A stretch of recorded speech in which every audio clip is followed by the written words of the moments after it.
At na minuto na makalipas ang ika-4 na umaga. DZRH, magandang umaga Pilipinas sa DZRH Radio, DZRH TV at DZRH Online. Kasama si Kuya Angelo Balmones. Magandang umaga Pilipinas. Lunes na naman ho tayo ngayon. Ika-4 ng Disyembre 2023. 20 days bago magpasko. Sa ulo ng ating mga balita, 4 ang patay, mahigit naman sa 40 ang sugatan sa Marawi bombing. Pambobomba sa gymnasium ng MSU kinundina ng mga opisyal na gobyerno. Hostisya naman sa mga biktima tiniyak ng Pangulong BBM. 2 patay, 4 ang sugatan sa mahigit 600 aftershocks na naitatala kasunod ng 7.4 magnitude na lindol sa Surigao del Sur. Pasahe sa MRT3 nakaambang tumaas naman sa 2024. Higit 800,000 na halaga ng marijuana nasabat ng Bureau of Customs sa Clark, Pampanga. Pagbitay sa 2 Pinoy sa China dahil sa illegal drugs, ikinalungkot ng pamahalaan. Bagong balita, bagong impormasyon, kasama si Kuya Angelo Balmones. Magandang umaga, Pilipinas! Kasama pa rin natin ang buong radyo natin, FM Nationwide, ang ating action radio station sa Luzon, Visayas at Mindanao. 91.7 FM radio sa Cebu at 94.3 FM sa Jensan. Sa detalye ng ating mga balita, kinumpirma ni Lanao del Sur Governor Mamintal Alonto Adjong Jr. na improvised explosive device ang ginamit sa pambobomba sa Mindanao State University kahapon. Kasabay nito, hinimok ni Adjong ang publiko na huwag magpakalat ng maling impormasyon kung sino ang nasa likod ng naturang pag-atake. Tiniyak naman ng universidad na aabutan ng tulong ang mga biktima ng pagsabog yan din ang mga naulilang pamilya ng mga nasawi. Kahapon Linggo, diyanig ng pagsabog ang isang Christian mass sa MSU gym na agad na ikinamatay ng 4 katao at kinasugat naman ng mahigit sa 40 iba pa. Tiniyak naman ng Pangulong Bongbong Marcos na papapanagutin ang mga responsable sa pambobomba sa Mindanao State University gym sa Marawi City. Maraming kinundina ng Presidente ang pag-atake at sinisisyo nito ang mga teroristang dayuhan. Ayon kay Pangulong BBM, itinuturing na kaaway ng bansa ang mga nasa likod ng nasabing karahasan laban sa mga inosenteng tao. Inatasan din ng Pangulo ang PNP, ang Armed Forces of the Philippines na siguraduhin ang kaligtasan at proteksyon ng mga sibilyan, diyan din ang mga naapektuhan ng pagsabog. Nagpahatid naman ang pakikirami ng Presidente sa mga naging biktima, kanilang mga kaanak at sa komunidad na lubang naapektuhan ng Marawi bombing. Kinundina rin ni Vice President Inday Sara Duterte ang pambobomba sa loob ng Mindanao State University kahapon po Linggo. Kasabay nito, nanawagan din ang Vice Presidente sa publiko na maging mahinahon, mapagmatyag habang nagpapatuloy pang investigasyon ng otoridad sa naturang pambobomba. Sa kanyang video message sa Facebook, nagpaabot din ang pakikiramay sa pamilya ng 4 na individual na namatay sa nasabing pagpapasabog at kinasugat din ng ilang iba pa. Ayon sa Vice Presidente, ito'y gawaing marahas ngunit malinaw anya na ito'y isang uri ng karuwagan. Kinundina ng Mindanao State University ang pambobomba sa gymnasium na Marawi City na ikinasawi nga ng 4 katao. Naganap ang pagsabog habang nagdaraos ng misa para i-celebrate ang unang linggo ng Advent, ang simula ng 4 na linggong paghahanda para sa araw ng Pasko. Nagpahayag ng kalungkutan ang MSU community sa panibagong karahasan habang isinasagawa ang isang religious gathering sa University Gymnasium kahapon ng umaga. Dahil naman sa naturang insidente, sinuspindi muna ang klase sa MSU Marawi until further notice. Kinundina din ng mga moral leader ang pambobomba sa Christian mass sa loob ng Mindanao State University. Ayon kay Lanao del Sur Governor Mamintal Alonto Adjong, sisiguraduhin niyang mabibigyan ng hustisya ang pagkamatay ng mga biktima. Dapat niyang kondinahin ang terroristic attack sa mga educational institution dahil ang mga ito ay tagahubog ng mga kamataan. Sinabi pa ni Basilan Governor Mujib Hataman, walang ibang salita para ilarawan ang terorismo para pumatay ng 4 katao at makasugat ng mahigit sa 40. Ginit naman ni BARM Member of Parliamentarian Amir Mawalila na kailangang tugunan ng gobyerno ang takot ng mga estudyante sa mga paaralan, Musliman o Kristiyano. Isinailalim na sa full red alert ang buong PNP sa buong Mindanao kasunod naman ng pambobomba sa Mindanao State University. Ayon kay PNP spokesperson Colonel Jean Pajardo, naka-full alert na ang pulisya sa rehiyon para tugunan ang posibleng pangbanta ng terorismo. Nasa heightened alert status din ang mga pulis sa Metro Manila para naman sa precautionary measure. Sinabi pa ni Pajardo na pinaiigting din ang pagbabantay sa mga checkpoint at nagpapatuloy pa ang investigasyon para matukoy kung sinong nasa likod ng naturang pagpapasabog. Alas 4:10 ang oras sa buong kapuluan, nanawagan naman si Senator Amy Marcos sa mga otoridad agad ding papanagutin ang mga nasa likod ng pambobomba sa Mindanao State University. Ayon sa senadora, hindi dapat pinahintulutan ang pagpapatuloy ng kasaysayan ng kawalang katarungan sa Mindanao. Idiniin pa niya na hindi dapat maulit ang nakababahala at kakilakilabot na Marawi Siege. Ikinalambot ng mababatas ang nangyari sa MSU, lalo pat sinisimulan na dapat ang peace talk sa Mindanao. Maraming kinundina ni Senator Marcos ang nasabing terroristic attack habang nagsasagawa ng misa sa gymnasium ng Mindanao State University.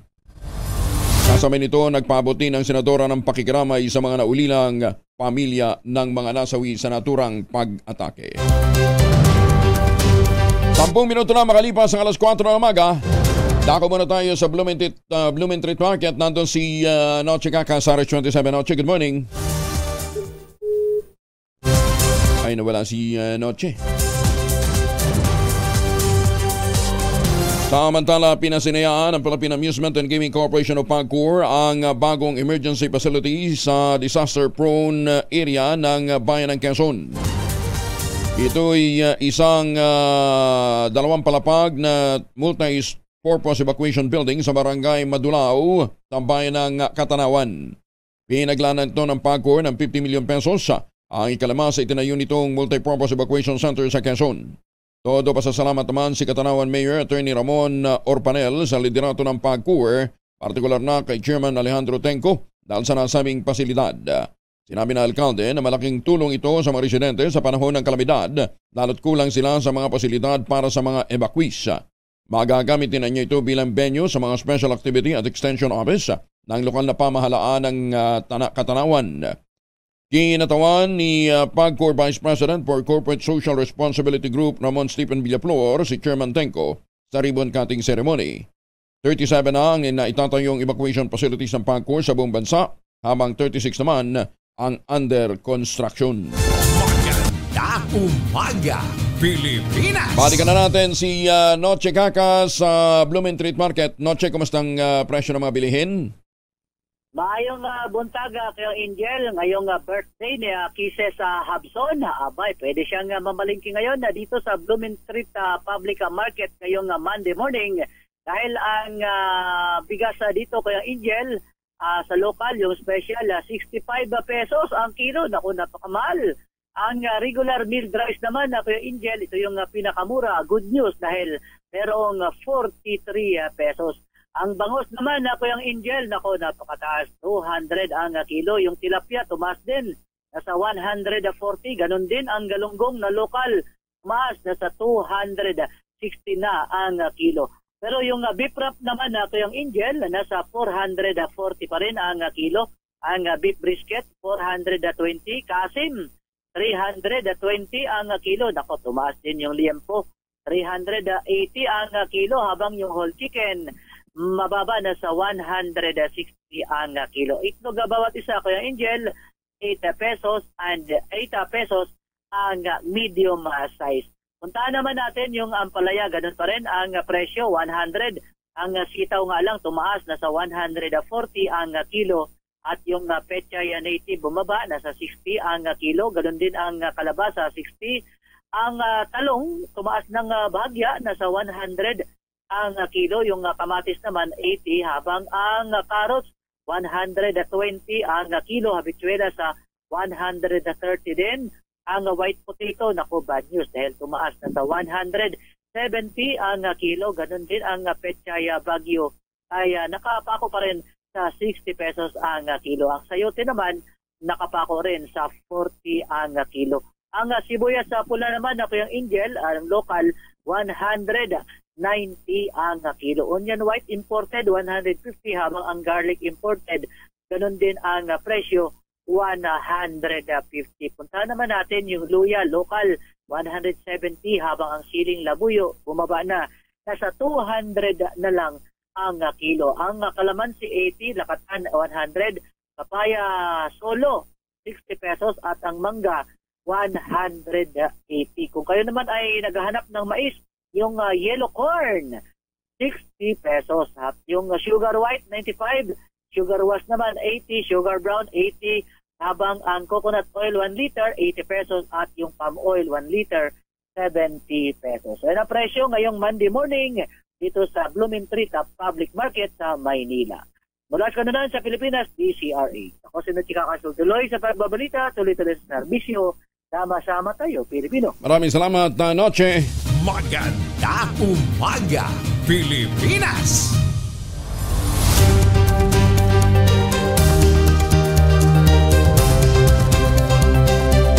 Labing 5 minuto na makalipas ang alas 4 ng umaga, mga mamis.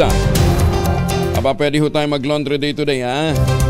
Kayo ba'y kunot noo kapag makapit, madikit at malupit ang madya? All you need is Pride. Ba't mapahirapan ang self-con sa Pride? Easy at worry-free naman ang laundry. Sa triple stain-away formula, tanggal ang matitinding madya based on test sa chocolate mud and Semperman cotton. Gawa po ito ng ACS. Pinangunahan naman ni GSIS President at General Manager Vic Veloso ang pagbubukas ng isang weekend Kadiwa store sa compound ng GSIS dito sa Pasay City. Bukas ang Kadiwa Market at Food Stall tuwing Sabado, alas 5, pati linggo alas 5 ng umaga hanggang alas 9 ng umaga. Ayon kay GM Veloso, pwedeng puntahan ng mga jogger at mga biker at mga health buff ang GSIS Pit Shop para kumain, magpahinga, mag-energize pagkatapos ng kanilang routine exercise. Sinabi pa ng Pangulo ng GSIS na may alok itong masustansyang snack at comfort foods tulad ng lugaw, mami, haba. Ganyan din mga sariwang prutas, gulay mula sa Kadiwa na mabibili sa murang halaga. Meron din na niyang sports apparel at bike accessories para sa mga mahihilig sa sports. Walang entrance fee sa GSIS Pit Shop na bukas tuwing linggo, wala alas 6 ng umaga hanggang alas 2 ng hapon. Samantala, alamin muna natin ang latest mula po sa Mindanao kaugnay ng naganap nga pong pambobomba. May latest tayo mula kay June Di Makutak, Aris 19. June Di Makutak, assalamualaikum June. Alaikum assalam, Kuyang Angel. Wala pa rin inilalabas sa mga suspek ang Police Regional Office BARM kaugnay sa madugong MSUG Marawi bombing. Alas 8:47 kagabi, nakausap kong muli ang Regional Director ng ProBAR sa katauhan ni Police Brigadier General Alan Nobleza sa tanong kung legitimate ba ang pinanggagalingan ng kumakalat na larawan sa social media ng di manoy suspek sa madugong MSU gym bombing. Narito ang kanyang pahayag mula kay ProBAR Regional Director Police Brigadier General Alan Nobleza. And we cannot comment on that kasi meron tayong mga ibang mga tinitingnan na anggulo dyan. Oo. And it is very, masyado pang maaga para magbigay kami kasi para hindi ma-preempt yung investigation na ginagawa natin.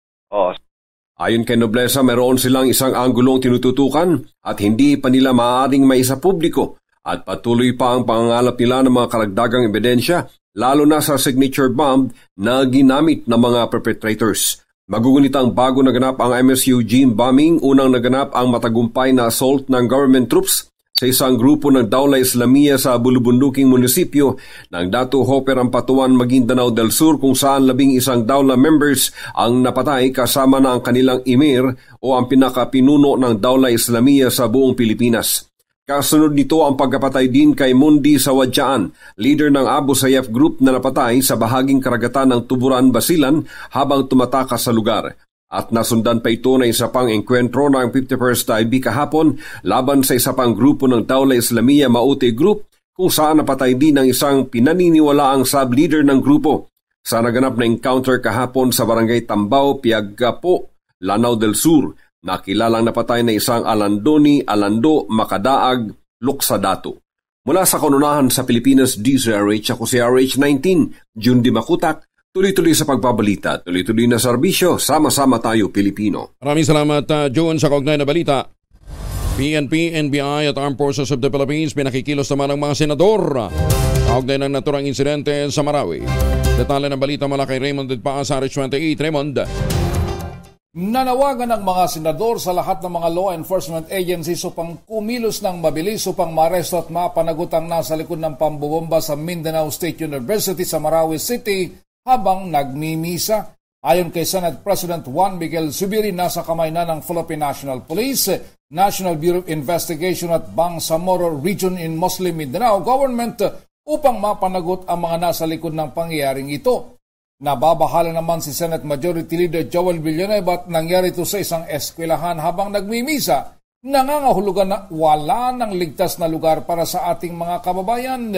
Sinabi naman ni Senador Jingo Estrada na nakalulungkot ang pangyayari ito dahil itinaon sa pagsisimula ng Mindanao for Peace.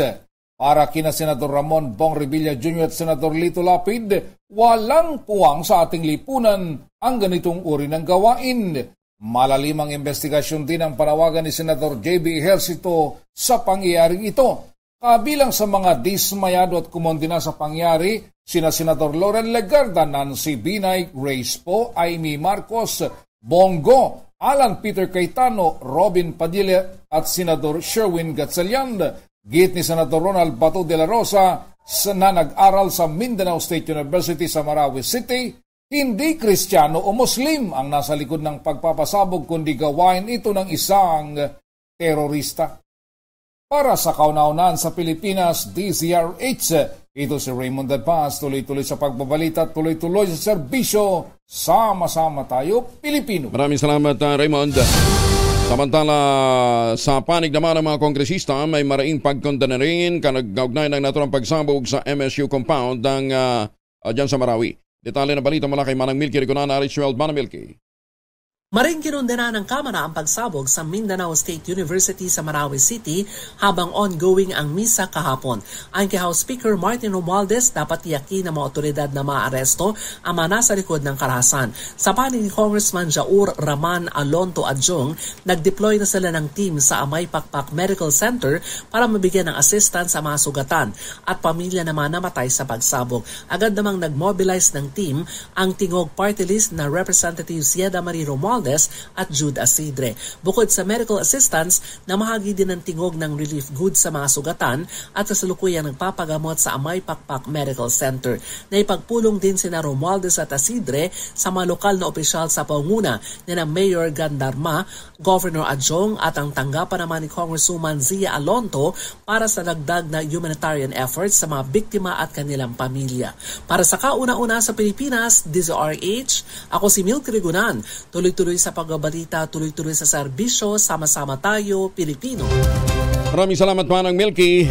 Sa Mindanao pa rin, nasa 75 persons deprived of liberty o PDL sa North Cotabato ang napalaya naman sa pamamagitan ng Enhanced Justice on Wheels. Ito po isang programa ng Korte Suprema at ng Provincial Capital sa Barangay Ama sa North Cotabato. Ayon sa Bureau of Jail Management and Penology, ang mga PDL na narelease mula sa Makilala District Jail, Bigkawayan District Jail, Kabakan District Jail, Kidapawan District Jail at North Cotabato District Jail.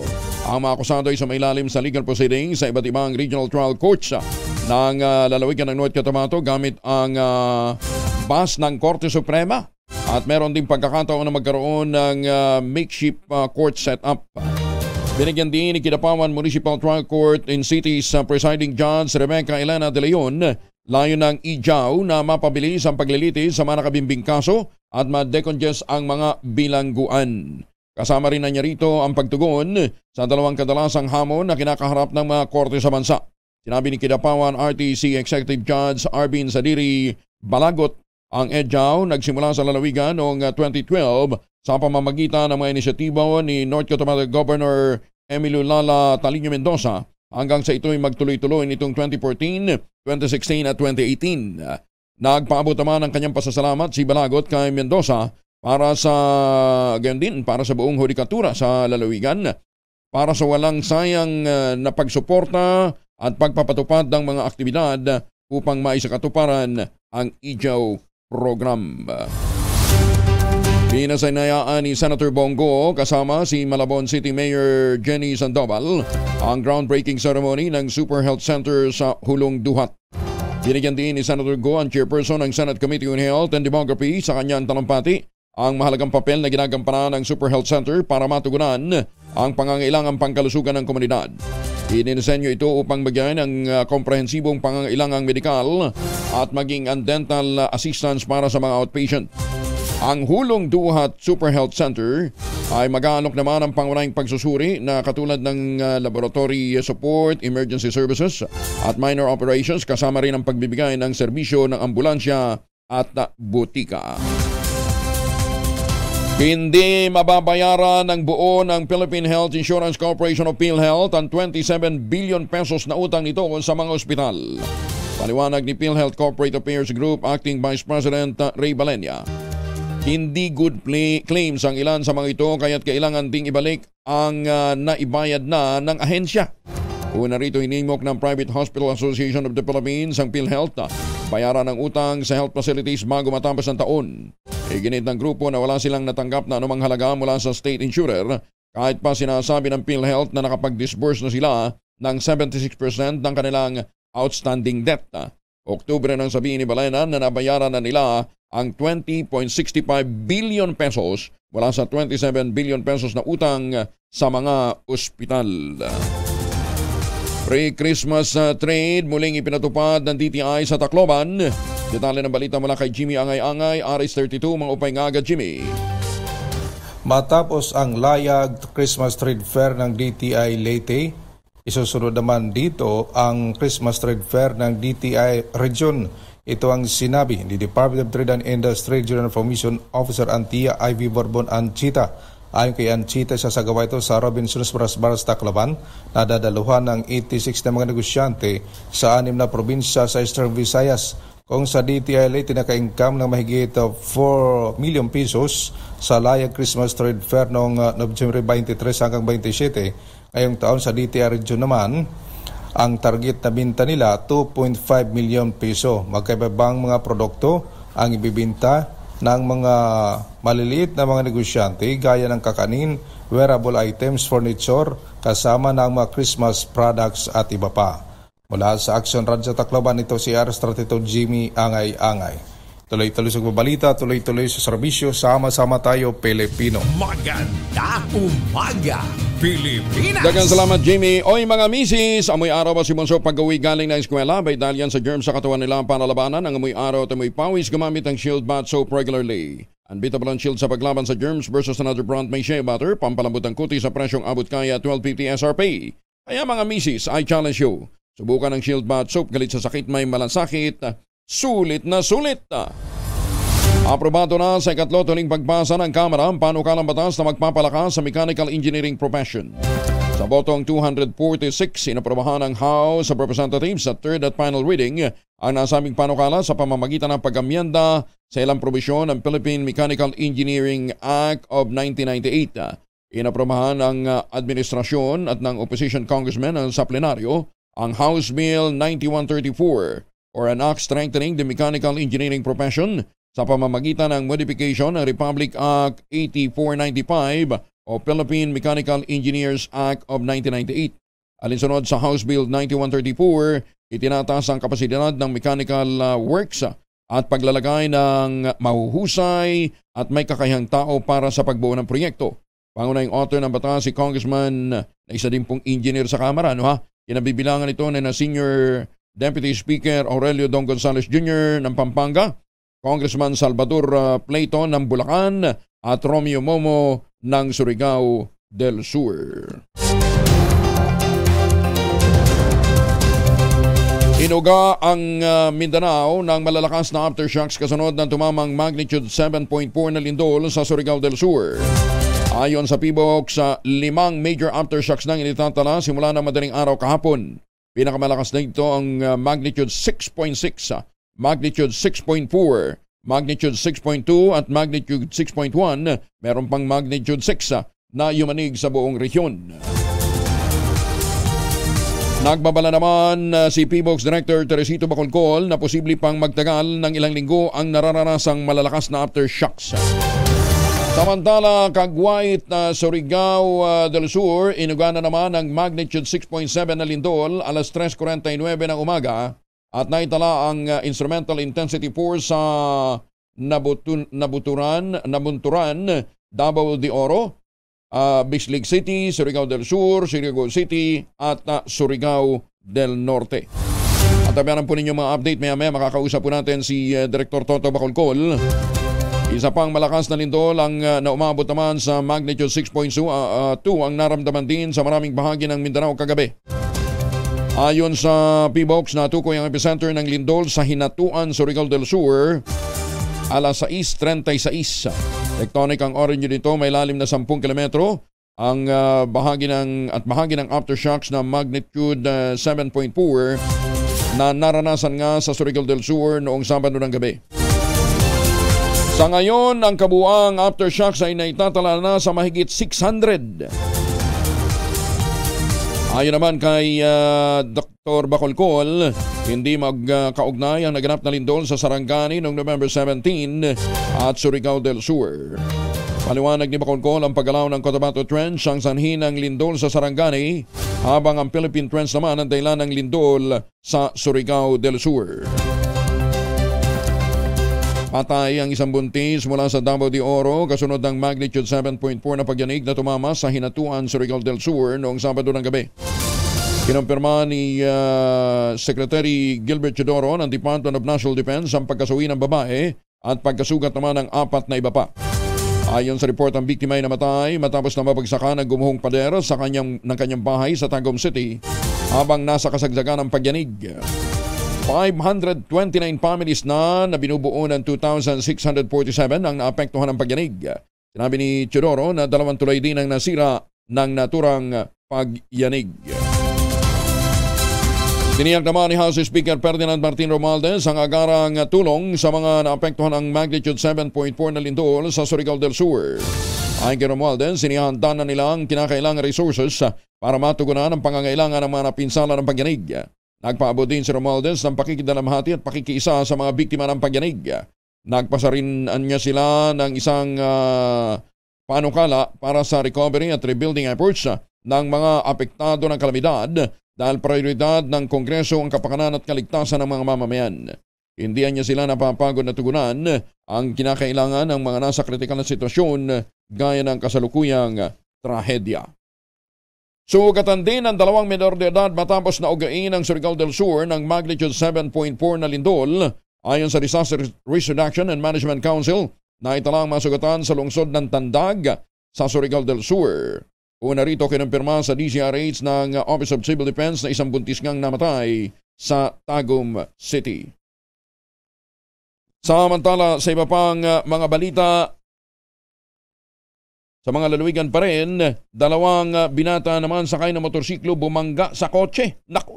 Sa Urdaneta City, malubha ngayon sa ospital. Detalye ng balita mula kay Freddy Pajardo. Masantos siya kabasani, Chikiamin sa ating mga kababayan dyan sa Pangasinan. Freddy? Patuloy pang nilalapatan ng lunas sa paggamutan ng mga doktor ang mga biktima na nakilalang sina Joey Boy Bayos, 23 anyos, driver at angkas nito na si Adrian Gansagan, 21 anyos, kapwa residente ng Zone 4, Barangay Bayawas, Urdaneta City. Sa ulat ni Chief of Police Lieutenant Colonel Lawrence Kate Calog, naganap ang aksidente alas 5 ng hapon sa Mapandan Urdaneta Highway, partikular sa Barangay Katablan, kung saan isang kotse na minamaniho ni Jocelyn Aquino Cabana, 40 anyos, ng Barangay Minyin, Santa Barbara, na papaliko sa kaliwa na nakasignal light na umano ang nabangga ng motorsiklo sinasakyan ng mga biktima na kapwa nakasuot ng helmet. Sa lakas ng banggay, tumila po ng mga ito na nagtamo ng malubhang sugat sa iba't ibang bahagi ng kanilang katawan na agad ay dinala ng Emergency Medical Service Team ng syudad sa paggamutan, habang ang driver ng kotse ay nasa kustudiya ngayon ng Urdaneta City Police para sa kaukulang disposisyon. Mula sa Action Radio Pangasinan, ito si Freddy Pajardo, RH38, tuloy-tuloy sa pagbabalita, tuloy-tuloy sa serbisyo, sama-sama tayo, Pilipino. Maraming salamat, Freddy. Samantala, naharang naman ang matauhan ng Bureau of Customs, Port of Clark, ang isang package na naglalaman ng halos 500 gramo ng high-grade marijuana o kusya. Tinatayang nagkakahalaga ng mahigit sa 800,000 pesos. Ayon sa Bureau of Customs, ang package na idineklarang replacement filter ay galing ng California, USA. Natuklasan ang marijuana nang dumaan ito sa canine sniffing operations at x-ray scanning. Sumasa ilalim na sa chemical laboratory analysis ng PDEA at kinukumpirma nga kung talaga anong klase ng marijuana ang laman ng naturang package. Pinuri naman ni BOC District Collector Erasto Sandino, Austria, ang kanyang mga tauhan sa pagganap sa kanilang mandato na mapigilan ang pagpasok ng mga illegal drugs sa bansa. Nangako din sa Austria na paigtingin ng BOC Clark ang pagbabantay lalo pat magpapasko at marami ang dumarating na mga package galing sa ibang bansa. Ang BOC sa ilalim na pamumuno ni Commissioner Bienvenido Rubio ay nangangako ding pag-ibayuhin ang kampanya laban sa bawal na gamot batay na rin sa direktiba ng Pangulong Bongbong Marcos. Ay nako mga misis, ano ba kayo po'y may mga mahalagang lakad, marami ho kayo dapat na transaksyon ngayong araw ng Lunes, proteksyonan ng pamilya laban po sa mikrobyo, magbaon ng family alcohol. Dalawang formulation ng family alcohol na pwede nating pagpilian, yung family 70% isopropyl alcohol, especially prepared for clinics, hospital, pharmacies, laboratories, pero okay na okay din po yan sa mga households. Very effective sa disinfection at sterilization, ganyan na bagsak ng family o bagsik ng family 70% isopropyl alcohol. Maghapon man yung gamitin, no problem. Hindi po manunuyo yung mga kamay dahil meron po itong moisturizer. Yun namang mabangong family rubbing compound improve cologne. Yun po yung mabangong isopropyl alcohol na ginagamit ng mga masahista, mga barbero, mga doktor, mga nurse, mga komadrona for sponge bathing and other cleansing purposes. Family rubbing alcohol parang DCRH book na sa mahabang panahon. Mabibili sa namang butik at convenience stores nationwide. Family rubbing alcohol, hindi lang pampamilya, pang sports pa. Maganda umaga, Pilipinas! 36 na makalipas ang ika-4 na umaga. 0.4 na pagyanig dyan po sa may bandang Surigao. Kasama natin si Director Toto Bacolcol ng PBOX. Director, good morning. Yes, magandang umaga din po sa inyo, sir. Mukhang hindi na kayo pinagpapahinga nitong lindol sa Mindanao. Ang lupit ha. Ang lakas ng January 15. Oo. Yung bang ano this year. Nakakailang lindol na dito sa may banda. Pero itong magkasunod, di ba? Yung last week and the other week at saka ito. Yes, yung November 17 at saka ngayon. Nung December 3. Oo. So, but nag-start to January 15 pa. So may Davao de Oro. Okay. Late muna and then Davao de Oro early this year until sunod-sunod na sir. Hindi pa tayo pinagpapahinga. Pero kinakabahan kami. Huwag naman sana matulad dito ng 2019, Director. Nakaka-nervous ni. Hindi. Nung sunod ko in 1 year. Ito naman has nothing to do with yung November 17 na lindol. Kasi iba yung source no, it's the Cotabato Trench. Ito naman is the Philippine Trench. Oh, pero yung 2019, di ba? Philippine Trench yung gumalaw? Noong 2019, ano yun? Sa may Cotabato, fault yun, active fault na magkatabi-tabi. So hindi siya trench? Hindi trench. Oh, siguro para mas maintindihan ng ating mga kababayan, ano ba yung trench sa fault, Director? Yung fault, yun yung meron tayong break on the ground and sila yung nagbabanggaan yung ano naman yung when a fault moves, of course it will produce earthquake. So yung trench naman, ito yung Beltran plate and gumigit-git ito sa trench. In this case, Philippine Sea plate, it's being subducted doon sa trench natin. And as a result of this, paggigit-git niya papailalim, nagkakaroon po tayo ng pagbindol. Okay. So yung displacement na yun, hindi ito magti-trigger ng paggalaw ng fault? Pwede? Pwede. Kasi may mga offshore active faults din tayo na pwedeng matrigger ng paggalaw ng trench. Oo. Kaya ako tinatanong yung Director, hindi para manakot, kundi para magbabala sa ating mga kababayan na itong movement na ito, kasi medyo may kalakasan yung trends, at saka paggalaw ng trends, at saka mababaw, Director, no? Yes, relatively mababaw, pero more or less 25 kilometers. 26 kilometers in depth niya. Well, that's still considered as shallow earthquake, pero medyo malalim na. Oo nga, mantakin yun. Mabuti nga, 26 kilometers ang lalim, no? How much more kung naging ano? Pero bakit ganun kalalakas yung... Kung mga 10 or 12. Oo. Bakit ganun kalalakas yung, yung mga aftershocks, Director? Yes, again, yung aftershocks natin, ang in-expect talaga natin normally, it would be 1 degree lower than the main shock. So, 7.4 yung earthquake natin. We would expect around 6.4, pero meron tayong aftershock na 6.6. So, pero hindi masyadong lumalayo doon sa 1 degree lower. So, yung so far, pinakamataas na aftershock natin is 6.6. 6.6. Yung ganina sa Nabunturan, ano yun? Aftershock lang din yun, ha? Nabunturan na hindi. Iba yun. Iba rin. Pero akala ko aftershock din. Na, yung kanina. Nabunturan in... Wait, check ko yun, sir, ha? Nabunturan? Oo. Kasi ang 6.6 natin, hinatuan Davao de Oro. Hinatuan pala. May 6.3 tayo. May 6.3. Intensity 3 sa Nabunturan. That is still an aftershock.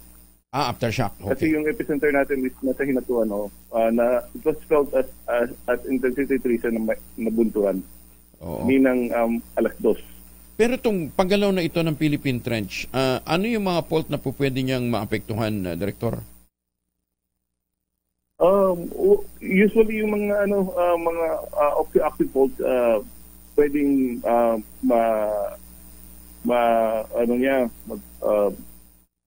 ma-induce niya. Pero again, hindi natin kasi kapag mga active faults, wala po tayong mapa dyan kasi hindi natin nakikita. Yung may mga mapa tayo, di yung nasa lupa.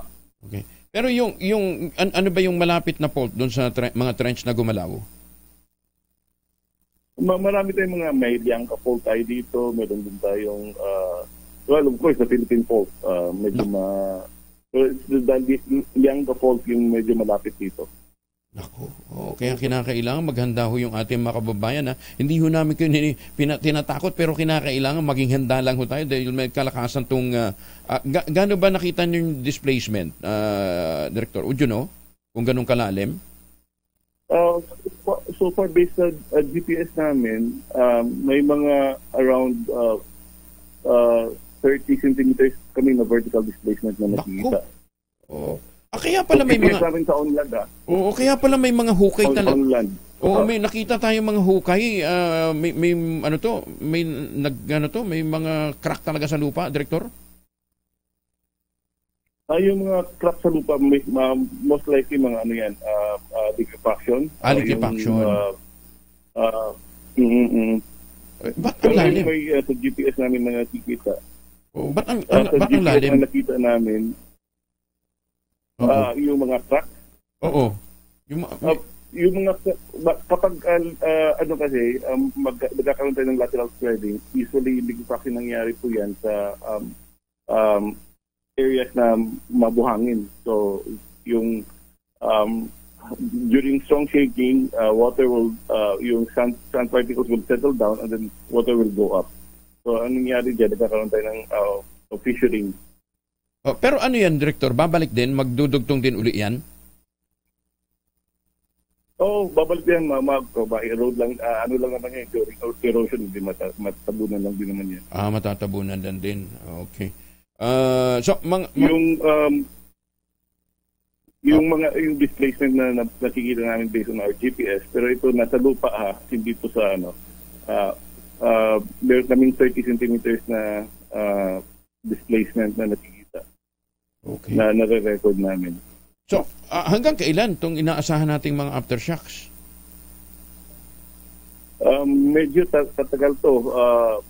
again, sinasabi namin this would last for several days to several weeks.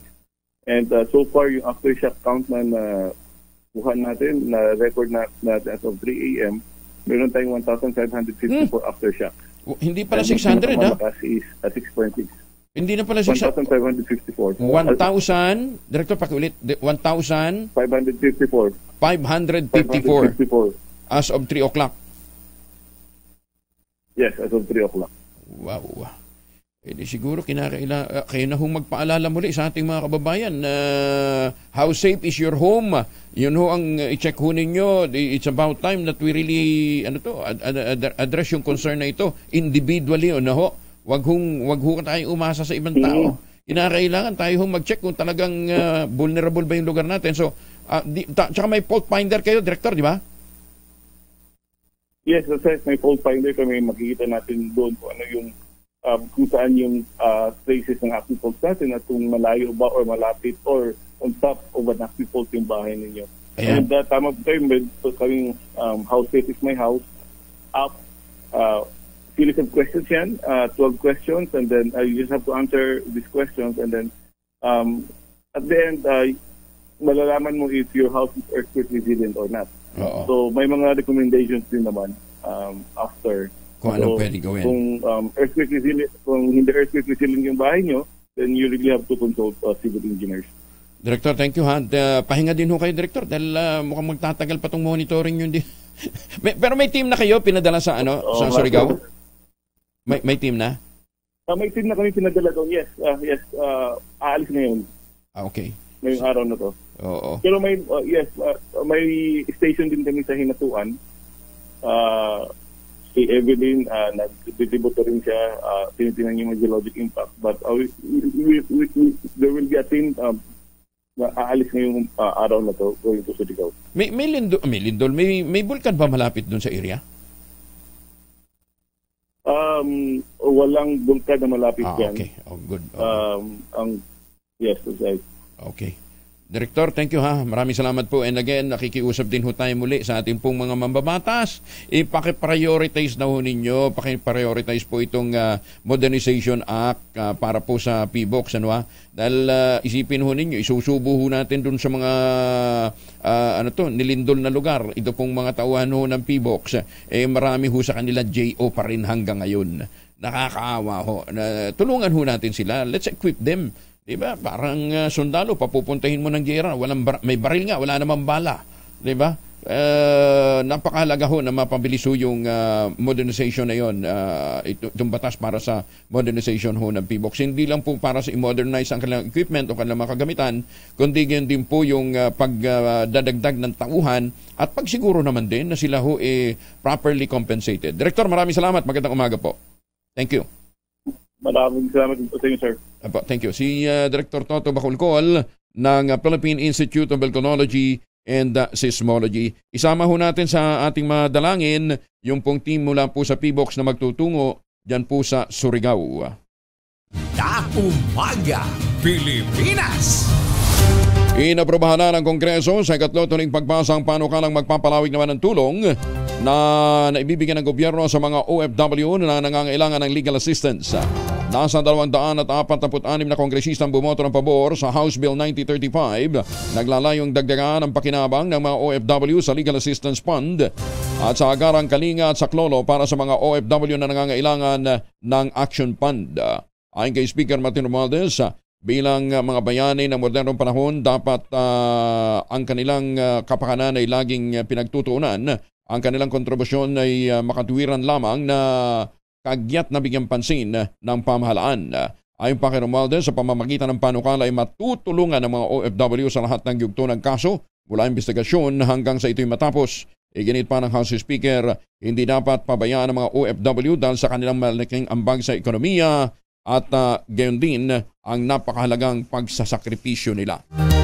2 high-value individual naman nasa kote, mahigit sa kalahating milyong piso na halaga ng shabu ang nakumpiska sa Olongapo City. Detalye ng balita mula kay Danny Kumilang, Aris 37. Danny, good morning. Matagumpay na nasa kote ang 2 high-value individual sa ikinasan drug bypass operation at nakumpiska ng mga ito ng mahigit sa kalahating milyong halaga ng shabu sa kabaan ng Corpus Street, Barangay Santa Rita, Olongapo City. Sa ulat ng Olongapo City PNP Station 5, matapos silang makatanggap ng impormasyon hinggil sa iligal na gawain ng dalawang drug suspect na sina alias Mary at Jones, dakong alas 8:52 ng gabi ay agad silang kumilos upang ikasa ang nasabing bypass operation gamit ay mark money na malaking halaga. Positibong nakabili ang nagpanggap na pusher buyer at nakumpiskan ang mga suspect ng 88.01 gramo ng shabu na nagkakalagang kabuuan nito sa 598,000 pesos. Sinabi ni Police Captain De Leon na hindi titigil ang kanyang tanggapan para sugpuin ang nasabing illegal na droga sa kanyang area of responsibility. Kaya nananawagan siya sa mamamayan ng Olongapo na magsumbong kapag may nalalaman na illegal na gawain sa kanilang mga lugar. Ang dalawang naarestong drug suspect ay nakakulong na ngayon sa Station 5 ng City PNP Olongapo at ngayong araw ng Lunes sasampahan sila ng kaso sa Prosecutor Office ng paglabag sa RA 9165. Mula sa kauna-unahan sa Pilipinas, DZRH, ito si Danny Kumilang. Tuloy-tuloy sa pagbabalita, tuloy-tuloy sa serbisyo. Sama-sama tayo, Pilipino! Maraming salamat, Danny. May paabak kayungan sa ating mga kababayan dyan po naman sa Pampanga. Ay magandang umaga sa mga Pilipino dyan po sa Scotland.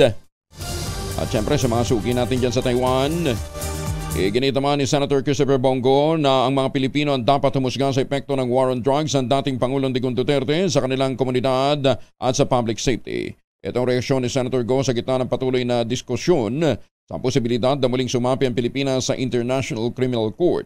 Ayon kay Go, hayaan na lamang ang mga Pilipinong humusga kung meron bang pagbabago sa buhay nila sa panahon ng Duterte administration.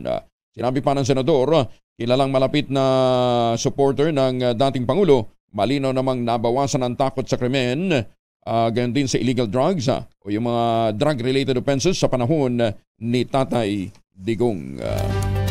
Number 7, wanted person ng PNP Bicol na aresto naman sa Quezon.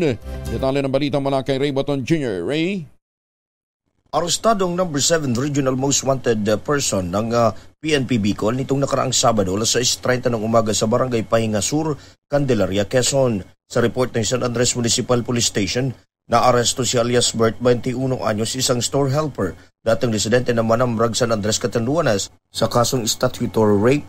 Base sa warrant of arrest na inilabas ni Honorable Richie Reyes Regala, acting presiding judge ng Branch 42 Vera Catanduanes noong Agosto 24, 2023. Habang isa pang akusado ang nahuli ng mga operatiba ng San Andres Municipal Police Station at Muntinlupa City Police Station sa Barangay Alabang, Muntinlupa City, pasado alas 12 ng tanghali sa parehong araw. Naaresto si alias Nel, isang construction worker, residente ng Barangay Katagbakan sa San Andres at kasalukuyang nagtatago sa nabanggit ng lugar. Siya ay naharap sa kasong acts of lascivious business na may inirekomendang piyansang 80,000 piso para sa kanyang pansamantalang paglaya. Ito ay base sa nakasaag na mandamiento de aresto na inilabas ni Honorable Lelo P. Contreras, presiding judge ng Branch 43 Vera Catanduanes noong January 19, 2016. Kasalukuyang nasa kustodiya na ng San Andres Municipal Police Station ng mga akusado alinsunod sa tamang disposisyon. Mula sa kaunaw ng radyo sa Pilipinas, DZRH, ito si Ray Baton Jr. Tuloy-tuloy sa pagbabalita, tuloy-tuloy sa serbisyo, sama-sama tayo, Pilipino. Maganda umaga, Pilipinas! Diyos marahay nga aga sa ating mga kababayan dyan po naman sa Bicol, mabalos sa Rhea. Samantala, nabanggit na lamang din ang Quezon. Huwag natin kalimutan, ito pong aloko sa atin ni Dr. Helen Tan. Ang sabi niya nga po, tulungan naman natin ang ating mga magsasaka dyan po sa lalawigan ng Quezon para lalong sumigla ang kanilang pagsisikap na mapaganda po ang kanilang buhay sa pamamagitan ng pagsasaka. Suportahan natin, tangkilikin po natin ang Tangerine Chocolate. Ang Tangerine Chocolate po ay produkto ng mga magniniyog dyan po sa lalawigan ng Quezon. Sa tulong po ni Dr. Helen Tan, ito pong mga magniniyog na dati umaasa sa kopra, ngayon po mga MSMEs na. Ayan, nagpo-produce po sila ng dekalidad ng mga cacao beans at iba pang mga raw materials para mag-produce ng Tangerine Chocolate. World class ho ang lasa nito at saka ang packaging, hindi ho kayo mapapahiya. Available sa 0919-095-5935. Ang sabi nga po ni Dr. Helen Tan, sino bang magmamalasakit sa Pilipino kundi ang kapwa Pilipino? Kaya tangkilikin po natin ang Tangerine Chocolate. Para ho doon sa mga gustong malaman, yung iba pang mga variants, i-check ho ninyo sa tangerinechocolate.ph. Ayan, Suportahan ho natin ang mga manggagawa, ang mga magsasakang Pilipino. Sabi nga po ni Dr. Helen Tan, hindi lang ho kayo nagregalo dito ng masarap na tsokolate. Nakatulong pa kayo sa mga magsasaka at nakatulong pa kayo para lumakas ang ating ekonomiya. Maganda umaga, Pilipinas! Maganda umaga sa mga Pilipino dyan po sa Hong Kong. Si Sharon Cuneta, hindi daw masama ang loob kay Casey Concepcion kasi hindi sila magkakasama ngayong Pasko. Ayan, buti naman. Alamin natin na detalye mula kay Morley Alinio. Morley? Gising na ang showbiz, rampa na Pilipinas. Good morning, Kuya Angel. Well, ngayong Pasko ay hindi makakasama ni Sharon Cuneta ang kanyang anak na si Casey Concepcion. At sa halip, si Casey at ang ama nitong si Gabby Concepcion ang magkakasama sa Amerika. Well, ayon kay Sharon, wala raw siyang nararamdamang sama ng loob o tampo sa kanyang anak. Kung meron man daw ay tapos na iyon at naayos na iyon, lalo na ng mga panahong gumawa sila ng concert nitong si Gabby Concepcion. Huwag na raw sana silang intrigahin pa dahil una tigit sa lahat ay maayos na ang takbo ng kanilang pamilya at wala naman talagang naging problema sa kanila ni Casey Concepcion. Pero sa totoo lang, sa pagsasama ni Gabby at ni Casey ay masaya itong si Sharon Cuneta. Sabi nga niya isang simpleng salo-salo lang din daw ang mangyayari sa Noche Buena sa kanilang pamilya. Yan ang ating DZRH Showbiz Hottest News. Ito po ang inyong RH47. Morley Alinio, tuloy-tuloy sa pagbabalita, tuloy-tuloy sa serbisyo, sama-sama tayo Pilipino. Babu!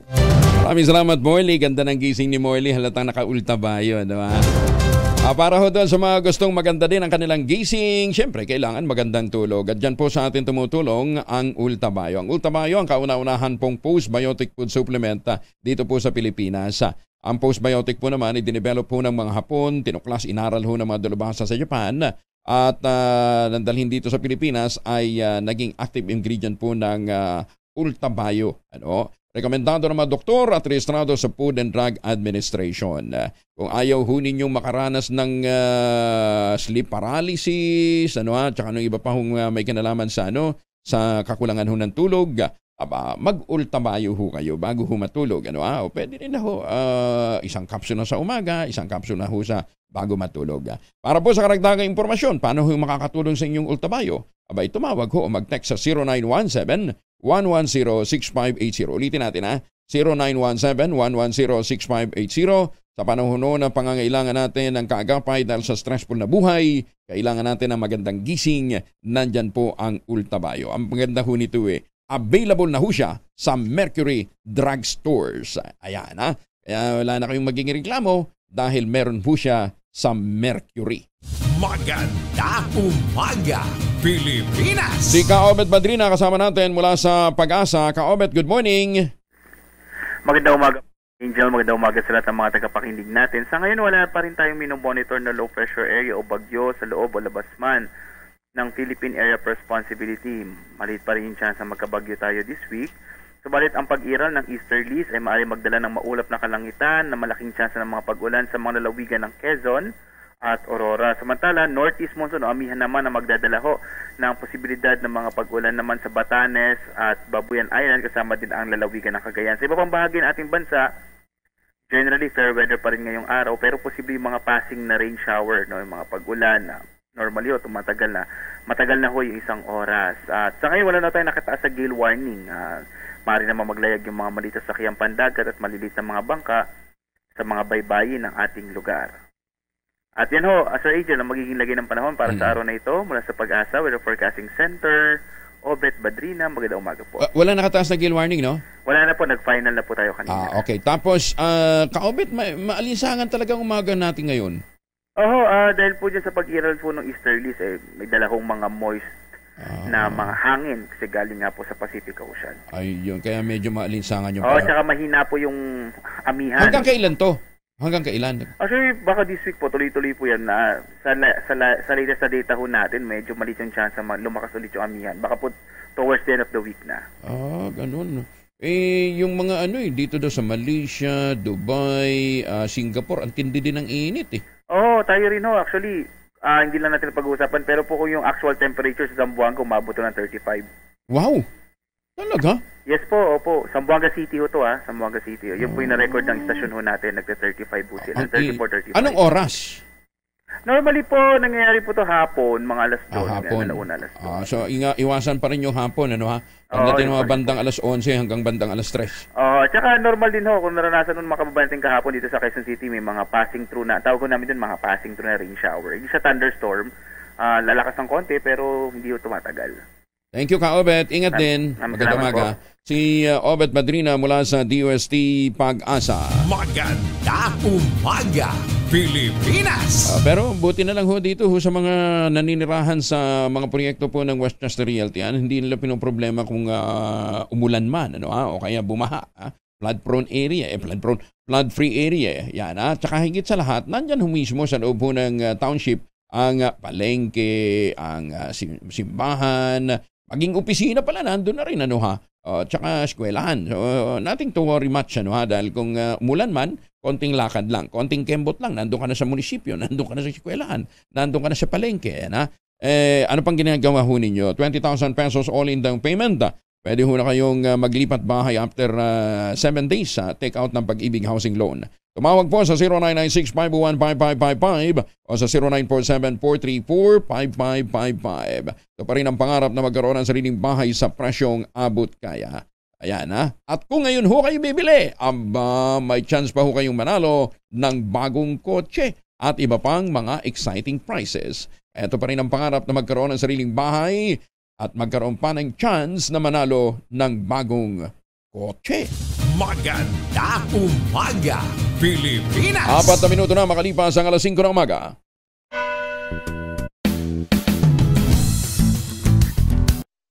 Palmones, magandang umaga, Pilipinas! 5 minuto na makalipas ang alas 5 ng umaga, napinsala ang ilang paralan sa Surigao del Sur. Matapos nga ang pagyanig na umabot ng magnitude 7.4 at sinundan ng mahigit 1,500 ng mga malalakas na aftershock. Sa post ng mga netizen, kitang-kitang bumagsak ang pader ng ilang silid na aralan at ang bahagi ng kisame ng eskwelahan ng Santa Maria, Tagbina, Surigao del Sur. Gumuho din ang pader ng ilang kabahayan at mga bubong ng isang covered court sa Hinatuan bukod pa sa ilang bagay na tuluyan ding bumigay. Batay sa larawan ay binahagi ng netizen si Erwin Junaldo. Nakita naman ang malaking bitak ang Bislig Bridge sa Mangkarogo. Sinabi naman ng isa pang netizen na si Leanda Haset Tugonon, one-way tuloy ang kalsadang madaanan ng mga nagsisilikas dahil sa nasirang tulay. Ingat po tayo dahil ang sabi nga po ni Director Toto, patuloy tayong makakaranas ng mga malalakas na mga aftershock. Dalasan din ho natin ang dasal. Mukhang kinakailangan ho talaga na ngayon ng matinding divine intervention. Dahil yung gumalaw po ay ang Philippine Trench. Naitala na ang outbreak ng bagong strain ng bacterial pneumonia sa China, Denmark, United States, Sweden at the Netherlands. Karaniwang dinadala ng nasabing white lung syndrome ang mga mga batang edad 3 hanggang 8. Na ipapasa ang sakit sa pamamagitan ng pag-ubo, pagbahing, pagsasalita, pagkanta at paghinga dahil sa minuscule respiratory droplets. Sinasabing hindi kayang remedyohan ng antibiotic ang bacterial infection ng Mycoplasma pneumoniae, lalo pat natutukoy lamang ang pinsala nito sa baga kung sasalang sa scan. Nako, sabi nga ni Dr. Tony Liachun, kinakailangan na huyata talagang magbigay ng alert dito ang Department of Health. Nakalerto naman sa misteryosong pneumonia ang marami pang bansa gaya halimbawa ng India, Indonesia, Nepal, Thailand, Singapore at Vietnam. O doon sa mga bibiyahe patungong India, Indonesia, Nepal, Thailand at Singapore, yan din sa Vietnam, mag-face mask ho kayo. Yan, para makaiwas lalong-lalo na ang mga bata. Magandang umaga, Pilipinas! At kung hahawak man ho kayo ng anumang mga item, bago ho ninyo gamitin ang inyong kamay, siguraduhin ho ninyo na magbanyos ho kayo ng family alcohol. 2 formulation ng family alcohol na pwedeng gamitin ho ng pamilya, proteksyon, laban ho sa mga mikrobyo. Yung family 70% ay isopropyl alcohol, especially prepared for clinics, hospital, pharmacies, laboratories, pero okay na okay din po sa households. Very effective yan sa disinfection at sterilization. Ganyan ang bagsik ng family 70% ay isopropyl alcohol. Maghapon man yung gamitin, no problem. Hindi po manunuyo ang inyong mga kamay dahil meron po itong moisturizer. Yun namang mabangong family rubbing compound improved alcoholone. Yan po yung mabangong isopropyl alcohol na ginagamit ng mga masahista, mga barbero, mga doktor, mga nurse, mga komedrona for sponge bathing and other cleansing purposes. Family rubbing alcohol parang DCRH book na sa mahabang panahon. Mabibili sa namang butik at convenience stores nationwide. Family rubbing alcohol hindi lang pampamilya, pang sports pa. Magandang umaga, Pilipinas! Ay, magandang umaga po sa mga suki natin dyan sa Kelowna, British Columbia, sa Canada. Si Kuya Eduardo Eugenio. Pasok sa top notchers ng Midwives Licensure Examination ang dating benepisyaryo ng Pantawid Pamilyang Pilipino Program o For Peace. Ayon sa DSWD, sa katauhan ito ni Kim Inde, sumelyo ng ikasyam na pwesto matapos makakuha ng 90.60% rating. Kabilang si Inde sa 2,800 na pumasa sa midwife examination ng kabuang 4,119 midwifery graduates na sumalang sa pagsusulit. Ang 22 anyos na si Inde ay isa sa 5 anak ni na Renesio at Nelite Inde, parehong magniniyog sa Palawan na naging benepisyaryo ng 4Ps noong 2014. Congratulations dito po kay Kim Inde. Ayan ha. Uy, congratulations din pala sa Notre Dame Educational System ha. Ayan, sa pamamahala po ng mga Maris Brothers. Congratulations ha. Ang Notre Dame of Midsayap ba ito? NDMU. 98 to 99%. Galing ano ha. Sa nursing examination to. Brother Manny, thank you ha. Maraming salamat sa impormasyon. At sa Notre Dame of the Yangas University, out of 103, 96 ang pumasa. At sa Notre Dame of Kidapawan College, yung 28 na nag-take ng nursing board exam, 22 ang pumasa. 78.57% ang passing rate. Congratulations sa mga Maris Brothers. Iginitama ni Parañaque Representative Gaston Bunting and Chair ng House Committee on Legislative Franchises ang kahalagahan ng patas sa totoong impormasyon ng media. Ito ang naging reaksyon itong Bunting nang humingi ng paumanhin ang anchor ng Sunshine Media Network na si Jeffrey Eric Celis sa programang Laban Kasama ang Bayan, kaugnay ng ibinunyag nitong 1.8 billion pesos umanong ginasto sa pagbibiyahe ni House Speaker Martin Romualdez. Ang paghingi ng paumanhin ni Celis ay kanyang ginawa sa investigasyon ng komite nitong Bunting noong Huwebes, kaugnay ng posibleng paglamag ng SMNI sa mga kondisyon ng prangkisa nito dahil sa pag-iere ng maling impormasyon at red tagging. Iginit ni Tambunting, walang puwang ang fake news sa modernong lipunan ng bansa at iginit na dapat maging maingat ang media sa pagganap ng kanilang tungkulin at responsibilidad. Magandang umaga, Pilipinas! Magandang umaga sa mga taga-Catanduanes. Sana buhay muna tayo, 5:12 ng umaga.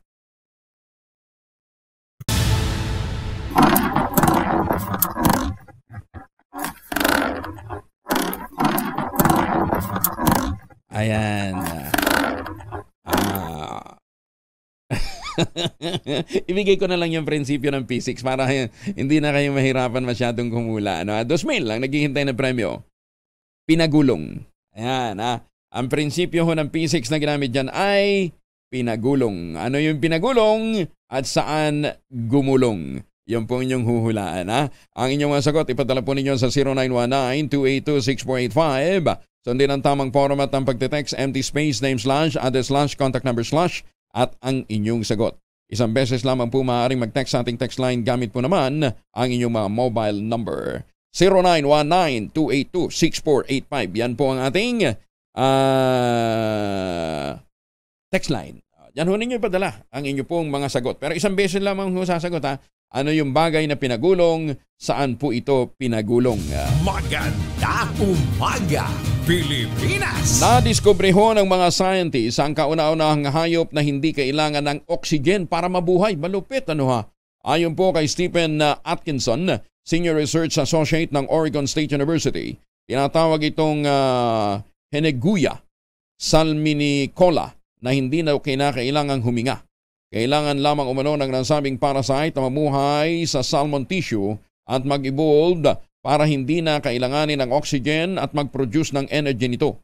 Ang H. salminicola ay isang Myxozoan sindarian, isang uri po ng hayop na iniugnay sa jellyfish at coral.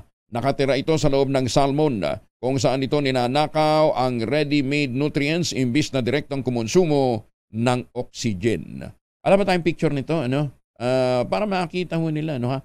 Mantakin ho ninyo itong kauna-unahang uri ho ng hayop na hindi na kinakailangan ng oxygen para mabuhay. I-research nyo na lamang para makita ho ninyo yung picture nito pong parasite dito. Kaya ko nabanggit, na bumuhay po ito sa tissue ng salmon. Magandang umaga, Pilipinas! Ang kasama na natin ang Deputy Court Administrator ng Supreme Court, si Justice Leo Madrazo. Justice, may buntag mo, sir. May buntag, Sir Angel. And congratulations doon ho sa inyong mga pag-iikot niya sa Mindanao. Itong Justice on Wheels na ginagawa ho ninyo, Justice, ano ito, by request? Actually, program ho ito initiated ito ng local government ng North Cotabato.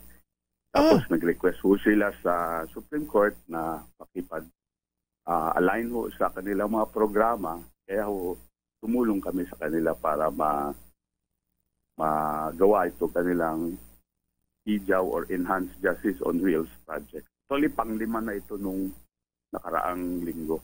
Hindi, ibig sabihin, sa ibang probinsya, wala na to? Walang EJAW? Meron din naman ho, but this year, under sa local government ng North Cotabato, pamumuno ni Governor Talino, nag-request ho sila sa Supreme Court na ibalik ko yung programa sa kanilang probinsya.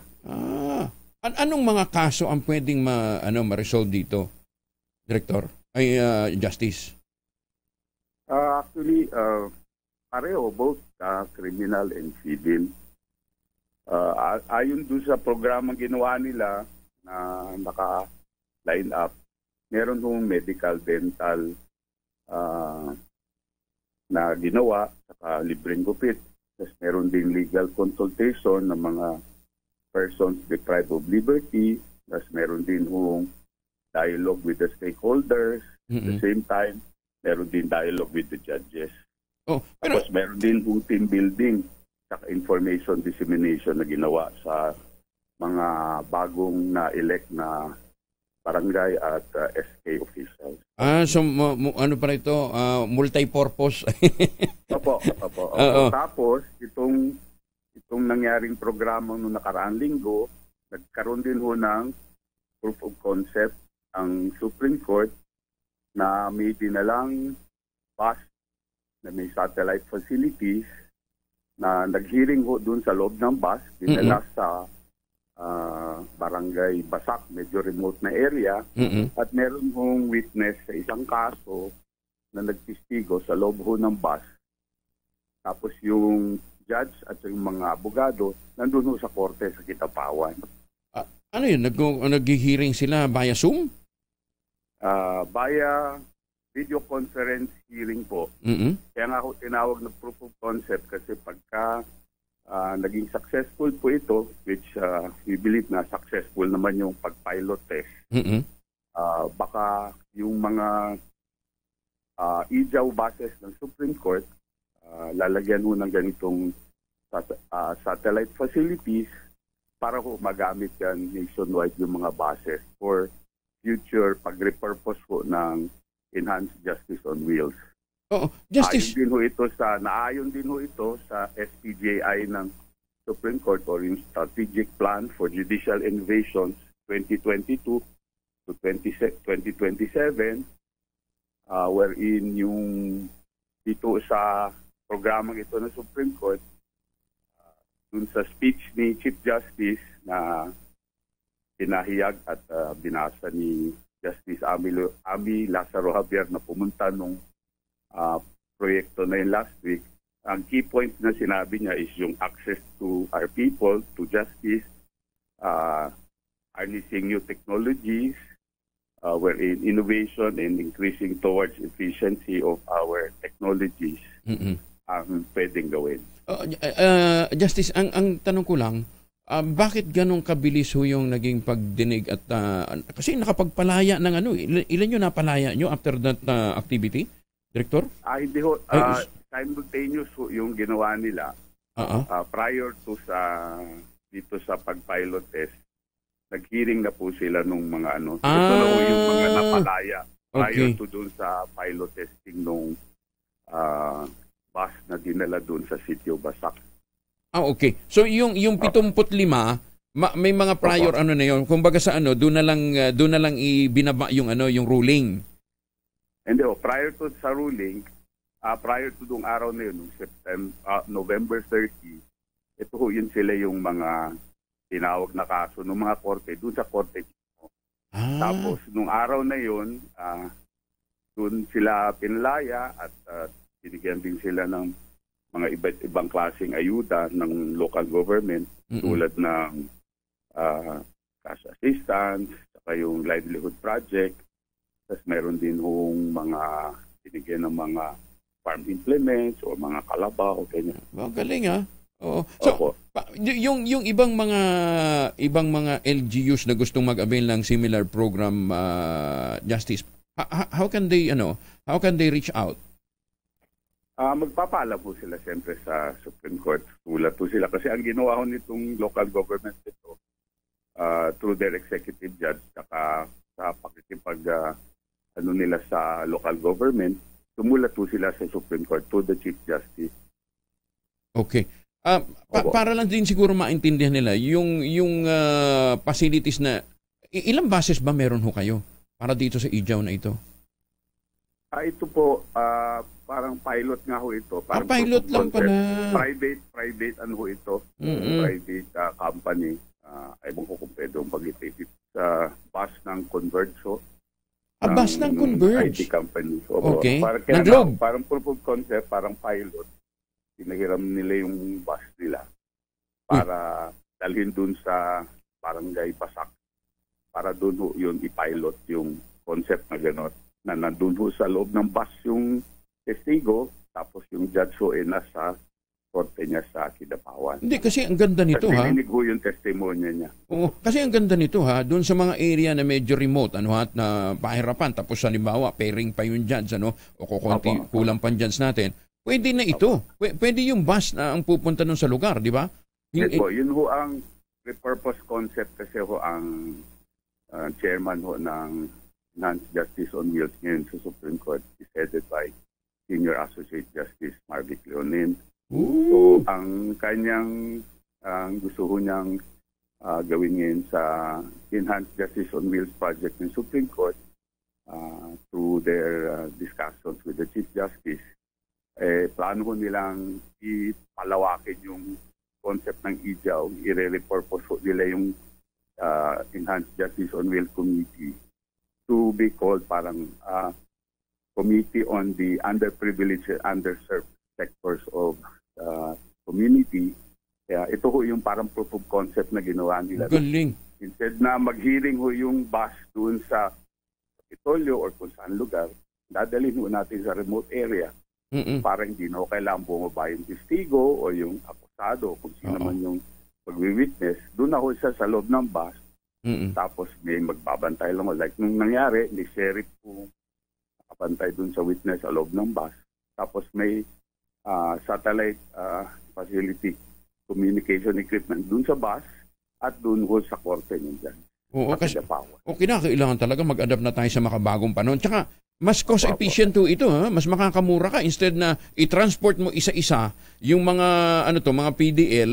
Yung bus na lang ang pupunta doon sa sa remote area. Na lang ho yan siguro ang mangyayari, schedule na lang ng korte. Pero yan, kung may mga dapat tawaging kaso, hindi na ho natin pabababain pa sa poblasyon yung mga testigo o yung mga iba pang involved sa kaso. Kasi yung safety pa lang ng transport, di ba? Wag na yung cost, pero yung safety ng transport, yun ang isa sa mga ma-address ho kaagad nito.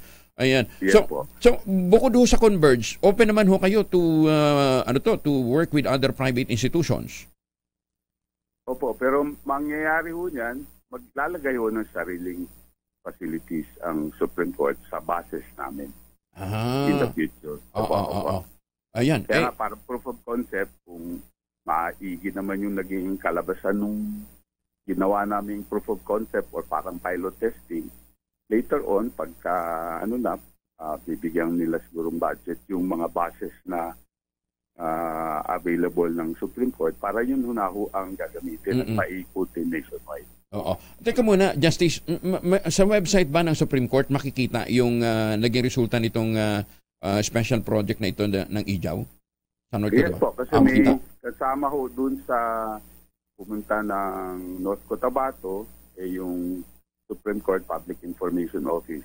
Dinocument naman ho nila yung project, pilot project last week, November 30. Para makita nila at baka may mga, sabi nyo nga, open naman para sa mga public, private institutions, o mga private company to sponsor, Kung gusto natin na mapabilis talaga ang judicial system, sabi nga natin, ang pillar ng justice system, hindi lamang huna ang korte at saka ang law enforcer, the community and the business sector as well. Di ba? Para mapabilis at saka ma-decongest natin yung mga courts, lalong-lalo na sa prison facilities natin, PDL facilities natin, ma-decongest natin. Malaking tulong ho ito. Kasi parang pagkaalam ko itong bus na to, parang nakipag-alliance din yata sila sa DICT na umikot para subukan nga ho yung satellite facilities na available na ngayon sa market para ho ma-harness nga yung technology. Kasi like sa Supreme Court po, part ng SPJI or yung Strategic Plan for Judicial Innovation is yung technology-driven court. Yun ho ang isa sa mga programa doon. Congratulations, ha? Technology. Congratulations, Justice. Thank you. And congratulations kay Chief Justice for this kind of initiative. Thank you. Salamat po. Magandang umaga. Si Deputy Court Administrator Leo Madraso, siya po ang Deputy Court Administrator for Mindanao. Ayan, ha? Napakagandang concept. Kaya nga sabi niya, yun ay proof of concept. So napatunayan, effective. Let's hope na ito huy magtuloy-tuloy, ha? Pero syempre sabi ko nga magandang tumulong din ho dito ang mga private institutions, Yung mga kakayahan namang magbigay ho ng tulong, baka pwedeng maging bahagi din ho dito sa In-House Justice on Wheels program. Maganda umaga, Pilipinas! Ay, batiin na rin natin si Court Administrator Raul Villanueva, si Justice Max De Leon, si Justice Maidas Marquez, siyempre si Chief Justice Gizmundo. Huwag nating kalimutan, At lahat po ng mga maestradong nakatutok sa atin ngayong umaga, magandang umaga po sa inyo.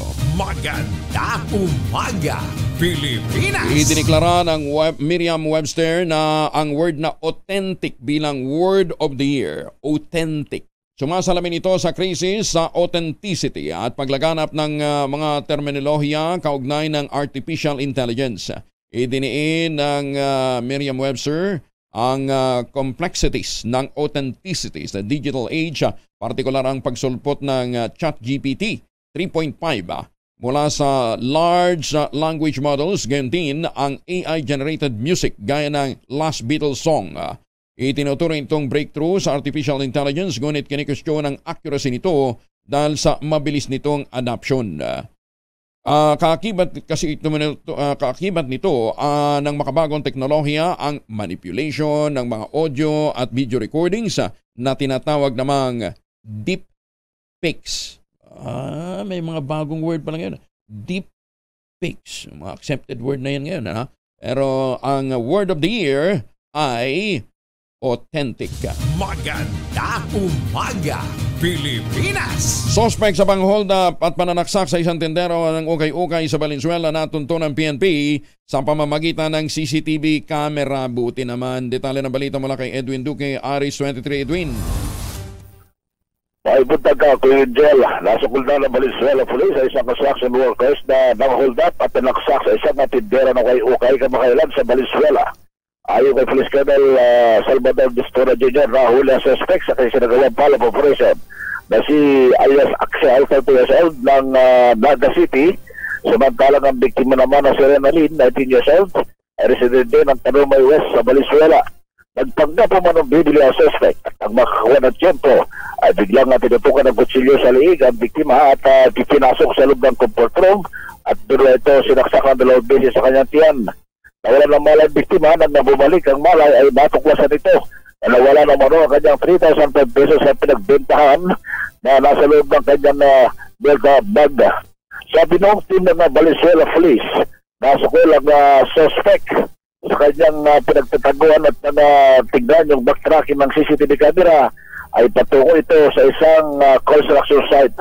Ang naarestong suspect ay positibo itinuro naman sa ospital ng biktima at narap sa kasong robbery with serious physical injury. Mula po rin sa kaunang sa Pilipinas, Disanes ako sa Secretary Erwin Duque, tuloy-tuloy sa pagbabalita, tuloy-tuloy sa serbisyo. Sama-sama tayo, Pilipino. Salamat, dagang salamat, Edwin. Mga pagbuhos ng ulan nagpapatuloy sa nakalipas na magdamag dyan po sa Cagayan. Uy, yun daw Bunton Bridge nasa 6.6 alert level pa rin. Anong ibig sabihin yan, Grace Ansano? RH25, Grace, good morning. Good morning, Angel. Wala pa sa critical level at nananatiling na sa alert level ang Bunton Bridge. Makaraang patuloy ang pagbuhos ng ulan na nararanasan simula pa ng nakalipas na linggo. Bunson nito, pinag-iingat pa rin ang mga residente na nasa mabababang lugar. 8 meters ang warning status nito habang 11 meters ang critical nito. Bagamat malayo pa nga ito sa critical level, mahalaga sa mga mabababang lugar ng mga residente ang mag-ingat. Pinaalalahanan ni Governor Manny Mamba ang kanyang mga kababayan. Samantala, patuloy pa rin ang search and rescue operation sa isang 56 na taong gulang na magsasaka. Makaraang mawala ito at hinihinalang nagpumilit tumawid sa ilog sa barangay Santa Margarita sa Baggao noong pang nakalipas na Nobyembre 28. Tanging ang kapote nito at ang kalabaw ang nakita na lamang malapit sa ilog kung saan siya hinihinalang tumawid. At hanggang sa ngayon nga ay patuloy ang search and rescue operation. Samantala, hanggang sa gabi ay hindi madaanan ang Sentro 1 at ang Pinakanawan National Road sa Tuguegarao City. Makaraang tumaas ang tubig baha sa naturang lansangan, maging ang Kapayan Overflow Bridge at ang Bagrot Bridge. Sa bahagi naman ng San Isidro Taytay Bridge, Baggao, ayon naman sa MDRMO Baggao. Samantala, ang steel gate open naman, ang steel gate ay walang nakabukas sa Magat Dam as of December 3 kagabi. Samantala, ang buong lalawigan ng Cagayan ay idineklara ngayon ng Governor na si Governor Christian Novera na walang pasok. Suspendido ang lahat ng klase sa pribado at pampubliko all level. Para sa kauna-unahang himpilan sa Pilipinas, DZRH. Ito, DRH25, Grace Vera Santano. Tuloy-tuloy sa pagbabalita. Tuloy-tuloy sa serbisyo. Sama-sama tayo, Pilipino. Maraming salamat na Grace. Ingat po kayo dyan, ha? Samantala, muli ang ating pong paanyaya sa ating mga suki. Tangerine Chocolate, available po sa 0919-095-5935. Kayo dyan sa Saudi Arabia, ano ha? Baka gusto ninyong magregalo ng Tangerine Chocolate sa inyong mga mahal sa buhay. Diyan po sa mga taga Edmonton, Canada. Ha? Riyadh, Saudi Arabia. Magandang umaga po sa inyo. Ha? Ang Tangerine Chocolate ay po pwede ho ninyong ma-check ang mga available variants sa tangerinechocolate.ph. O dili kaya po pwede ho kayong mag-text sa 0919-095-5935. Sa tulong nga po ni Dr. Helen Tan, itong mga magniniyog na nating umaasa sa Copra, ngayon po ay mga MSMEs na. Dahil yung kanilang mga harvest na kakao at iba pang mga produktong galing bukid, nagagamit pong variant para sa variants, iba't ibang variants po ng Tangerine Chocolate. Sabi nga po ni Dr. Helen Tan, sino bang magmalasakit sa ating mga kapwa magsasaka, sa ating mga magsasaka, sa ating mga Pilipino, kundi ang kapwa Pilipino. Sa tulong ko ni Dr. Helen Tan, yung mga magagandang planting material ng kakao galing Davao, hinakot dyan po sa lalawigan ng Quezon at itinanim sa ilalim ng mga nyugan. Tangerine Chocolate, produkto po ng mga magniniyog dyan sa lalawigan ng Quezon, produkto ng mga magsasaka, tangkilikin po natin. Ha? Maganda umaga, Pilipinas! And speaking of Christmas, alam ba ninyo na meron palang 3 bagong hari? Ano ha? May 3 bagong hari ng DPWH dyan sa Quezon City Ito yung nilisa ni Jack. Ang kalbahan ho nitong tatlong haring ito, hindi ho sila nag-aalay ng regalo. Sila daw po ang inaalaya ng limpak-limpak na regalo mula sa bulsa ng mga mamamayang Pilipino. Alang kung inyo pong matatandaan, ito yung nakala ko natapos na yung alamat ni Jack and Jill. Inalisan nilisan ni Jack yung kanyang dating kaharian, kaya lang naiwan ho si Jill pagkat ito daw ay sugo ng mga kongresista. Sa pagkakataong ito, naiba po ang anyo ng kaharian. Nakilala ni Jill ang isang uri ng hari na napakayaman at nag-aari ng samot-saring mga santo. Matindi pa nitong haring ito. Tawagin daw natin ito sa pangalang Haring Kulot de Santos. Inaalok niya ang reynang si Jill ng limpak-limpak na salapi kapalit ng mga proyekto ng DPWH na nakapaloob naman sa isang distrito na pinaghaharian ng isang haring malakas manigarilyo. Itago naman natin siya sa pangalang Haring Yossi. Ayan, makumbinsi kaya ni Jill na tanggapin ang alok ni Haring Kulot kahit paman taliwas ito sa kalakaran? Ayan, so antabayan po ninyo ang kwento ng tatlong haring GAGO. Ang kakapal nyo. Wala kayong awa. Nagkakawindang-windang ang mga proyekto ng gobyerno dahil ho dito sa mga bandarambong na katulad ho nito. Magandang umaga, Pilipinas! Ay, speaking of mandarambong, magandang umaga nga pala sa mga taga San Miguel, Bulacan. Alam ba ninyo, Gob, pinatigil ho yung quarry operation dyan ho sa bahay ng San Miguel, Bulacan. Kaya lang sa gabi lang sa araw lang pala natigil ang paghahakot ho ng Governor Daniel Fernando. Mukhang talagang tibay ho ng dibdib ho ng LGU dyan sa San Miguel, Bulacan. Gabi naghahakot. Gabi lumalabas yung mga truck. Ito, kitang-kita ho ng ating mga kababayan. Ayan yan ho yung bagong area na kanila pong gustong patagin dyan sa Biak na Bato sa San Miguel, Bulacan. Kita ho ninyo. Ayun, tingnan ho niyo yung mga picture. Ayan. Tapos meron pa daw ho silang bagong ikakwari.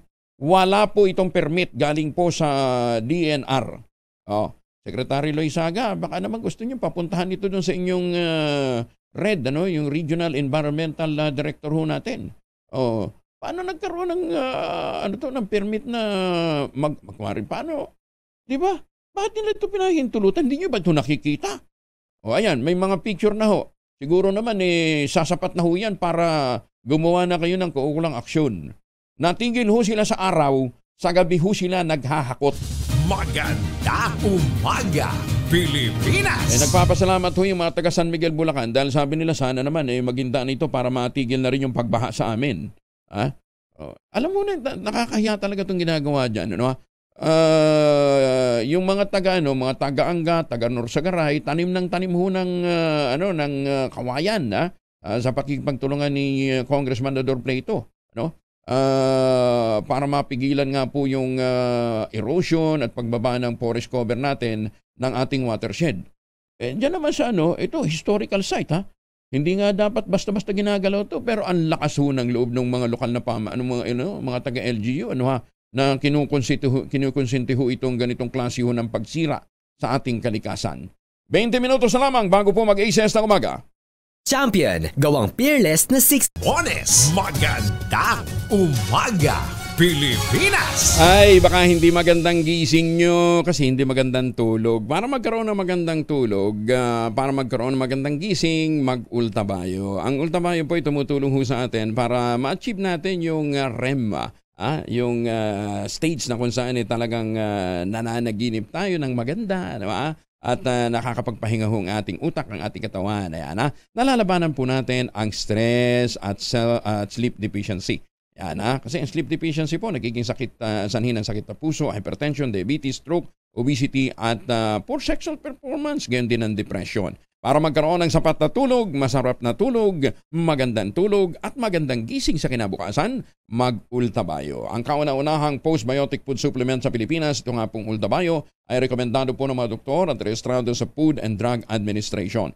Ang ginagawa po nitong postbiotic, ina-activate po yung commander ng ating immune system para malabanan ng sakit at mga impeksyon at nakatutulong din para magkaroon ng magandang tulog at sapat na lakas sa kinabukasan.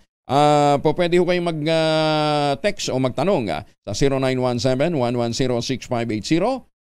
Lalong-lalo na ho yung mga medyo senior na dyan, na nanlulupay-pay na po ang hinaharap. Po pwede ho kayong kumonsulta. Paano nga ba makatutulong sa inyo ang Ultabayo? 0917-110-6580. At doon sa madalas makaranas ng tinatawag na sleep paralysis, yan, magtanong din ho kayo sa mga eksperto na naka-standby dyan po sa numero na ating ibinibigay. Sa panahon ho ng pagbabago, stressful na buhay, kailangan natin ng kaagapay. Yan po ang Ultabayo, ang kauna-unahang postbiotic food supplement sa Pilipinas. Available na ho ngayon sa lahat ho ng Mercury Drug Store sa Metro Manila. Kaya lang, Sir Brian, may nag-feedback sa atin dito daw sa may Bayumbong Mercury, ala pa. Ayan, di sige, paparating ho natin sa mga kinauukulan, Maganda umaga, Pilipinas! May aasahan na naman ang mga motorista na dagdag bawas sa presyo ng produktong petrolyo bukas ho yan. Ayon sa Department of Energy, ang presyo ng diesel ay posibleng bumaba ng 20 hanggang 40 centimos per liter. Batay na rin daw po ito sa pinakahuling trading sa nakalipas na araw sa Mean of Platts Singapore o MAPS. Ang MOPS ang batayan ang pagpepresyo ng refined petroleum products sa Southeast Asia. Nakaamba naman tumaas ang presyo ng gasolina. tataas, hindi mababawasan gasolina ho. Nakaambang tumaas naman ang presyo ng gasolina ng 25 hanggang 45 centimos kada litro. Walang inaasahang paggalaw sa presyo ng kerosene. At kung tumaas man ito, maaaring umabot lamang ng 10 centavos per liter sa kerosene. Basta sa diesel may rollback. Ang panibagong oil price adjustment ayon po sa Energy Assistant Director na si Rodela Romero ay bunga ng spekulasyon na palalawagin pa ng OPEC Plus ang pagbabawas ng supply base sa kanilang proposed output policy at pagbagsak ng oil output ng Kazakhstan, paghina ng US dollar at pagbaba ng inventaryo sa Amerika. Tumataas na naman ang presyo ng bigas at itlog sa lokal na merkado sa gitna ng lumulubong demand ngayong holiday season.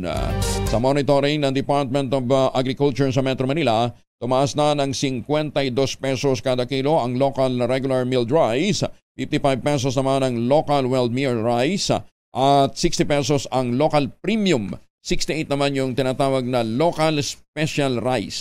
Mabibili naman sa 52 pesos kada kilo ang imported na well-milled rice, 62 ang imported premium, at 65 naman ang imported na special rice. Mas malaki ng konti yung local, Sirit naman sa 8.80 kada piraso ang medium size na itlog sa National Capital Region. Ayon naman sa United Broiler Raisers Association, UBRA, at Philippine Egg Board, sa Enero ng 2024, inaasahang bababa na ang presyo ng itlog dahil tapos na ang holiday season. Ayun naman pala. Samantala, Pangulong BBM pinatututukan sa Armed Forces of the Philippines ang mabilisang investigasyon kaugnay ng Marawi Blast. Detalye na balita mula kay Edniel Parosa, Arish 52. Edniel, good morning. Good morning, Kuyang Angel. Pinatututukan ni Pangulong Bongbong Marcos sa Armed Forces of the Philippines ang pambobomba sa Marawi ay kinasawi na hindi bababa sa 4 na katao. Ayon kay National Defense Secretary Gilbert Chodoro, pinatasan ng Presidente ang AFP na mahigpit na makipag-ugnayan sa mga lokal na law enforcement authority para sa mabilisang investigasyon. Sa hiwalay na pahayag, sinabi naman ni AFP Chief of Staff Romeo Bronner Jr. na pambobomba na ang nakikitang ginagawa ng mga lokal na terorista para makakuha ng intensyon sa international community.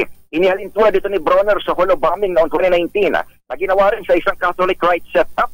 Posible manong retaliation o pagganti ang pagpapasabog sa Mindanao State University matapos mapatay sa magkahiwalay na operasyon ang bagong emir ng Daula Islamia na si Abdullah Safal at tapos sa leader at bomb maker na si Mujimar Zawadjaan. Pero sa iwalay na statement, sinabi ni PBBM na posibleng kagagawa nito ng mga banyagang terorista. Itinamamalita na ngayon ng Islamic State o ISIS na miyembro nila ang gumawa ng pinakahuling pambobomba sa Mindanao ay kinasugat din ng maraming iba pa. Para sa kauna-unahan sa Pilipinas, DZRH, ito si Edniel Parosa. Tuloy-tuloy sa pagbabalita, tuloy-tuloy sa serbisyo. Sama-sama tayo, Pilipino. Maraming salamat na Edniel. Maganda umaga, Pilipinas! 49 makalipas ang alas 5 ng umaga.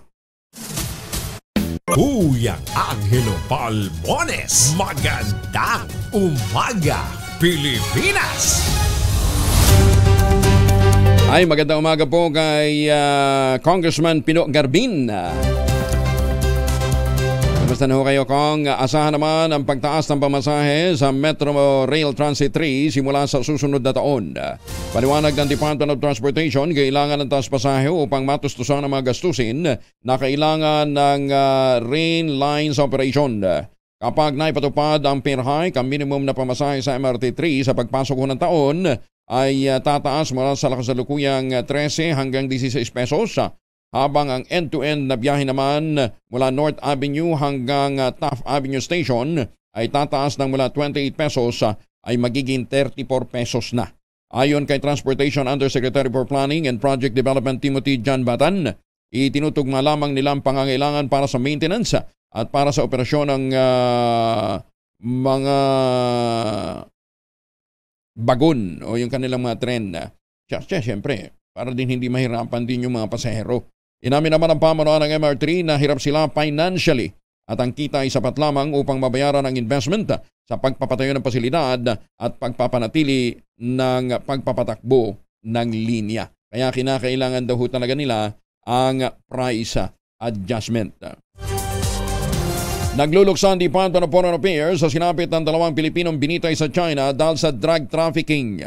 Ayon kay DFA spokesperson Maria Teresita Daza, ginawa naman ng gobyerno ang lahat ng mga posibleng paraan upang matulungan ang mga Pinoy na naharap sa mga kaso sa iba't ibang bansa. Muli rin pinayuhan ni Daza mga Pinoy na bumibiyahe sa ibang bansa na maging alerto sa mga sindikato ng illegal drugs. Kasalukuyan, meron pang 92 Pilipino ang naharap din sa parusang kamatayan sa China. Karamihan nito may kinalaman sa illegal drugs. Sa lang 9 na araw na water service interruption ang 5 syudad sa Metro Manila simula ngayong araw. Partikular na yung mga siniserbisyo ng Maynila tulad ng bahagi ng Maynila, Muntinlupa, Parañaque, Pasay at Quezon City. Tatagal ng hanggang December 12 ang water interruptions sa bunsod ng isasagawang service maintenance ng concessionaire. Magandang umaga, Pilipinas! Libo-libo ang nakalibre sa Love for All Bagong Pilipinas Servisyo Fair at kadiwa ng Pangulo Caravan sa selebrasyon ng Office of the President Family Day sa Malacanang. Ayon kay Pangulong Bongbong Marcos, para niya ito para suklian ang serbisyo ng mga empleyado ng Office of the Vice President at makasama din ang kanilang pamilya. Sinaluduhan ni Pangulong BBM ang galing, dedikasyon at sipag ng mga kawani ng tanggapan ng Pangulo bilang pagkilala sa kahalagahan ng pangangalaga sa pamilya na sinimulan nga po ng Pangulong Marcos at ni First Lady Lisa Araneta Marcos ang 3 programa ng OP hanggang kahapon. Ayun. Kaya dun ho sa mga nagtatrabaho sa Malacanang, sana all. Magandang umaga, Pilipinas! At para ho naman doon sa mga naghahanap pa rin ho ng magandang unit ho na mabibilin ho nila, matitirahan ho dito sa Metro Manila, available pa rin ho, may natitirang less than 10 units na lang yata. Hindi na 20, less than 10 units na lamang ang natitira dito po sa GA Tower 2. Ayan, kaya ang gagawin ho ninyo, pag gusto nyo humabol pa, 0996-515-5555 o sa 0947-434-5555. Ito pa rin ang pangarap na magkaroon ng sariling bahay sa presyong abot kaya. Pero pinakamaganda, sabi ko nga pumunta ho kayo ng personal para makita ho ninyo yung mga natitira pang mga units. Panalo, para kang bumili ng isang unit dyan po sa isang 5-star hotel. Yan po kaganda yung mga amenities ng GA Tower 2. Yan. So ano pang iniintay ho ninyo? Habol na habang meron pa hong mga natitira pang mga units plus a chance to win hanggang 50,000 pesos ng mga appliances at iba pang mga bonggang pangregalo. Okay, so pa rin ang pangarap na magkaroon ng sariling bahay. Ang sabi nga po ni Ginoong Nico Valencia, stop renting, start owning. Magandang umaga, Pilipinas! -4 bago mag-ACES ng umaga.